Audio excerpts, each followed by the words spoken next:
Welcome to our channel. Today we how to install Notion automations with Slack and Webhooks step by step clearly.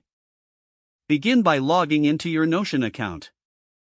Open the Notion workspace where you want to set up automations. Navigate to the page where you want to create your automation. Next, open your Slack account in a separate tab. Access the Slack API website and log in. Click on the Create New App button. Select the workspace you want to integrate with Notion. Give your new app a name. Once created, go to the OAuth and Permissions section.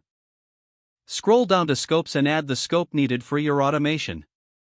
Make sure to add the necessary permissions for sending messages.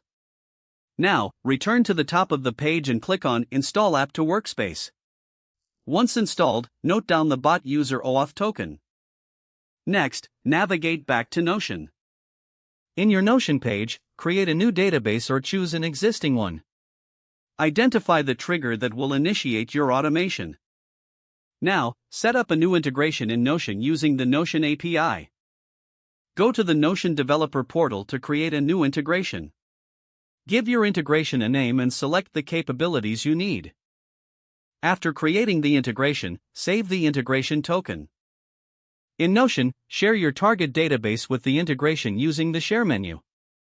Now, return to Slack and set up a webhook. Go to the Incoming Webhooks section in your Slack app settings. Activate incoming webhooks and create a new webhook URL. Choose the channel where you want notifications to be sent. Copy the generated webhook URL for later use. Next, go to a service like Zapier or Integromat to automate the connection.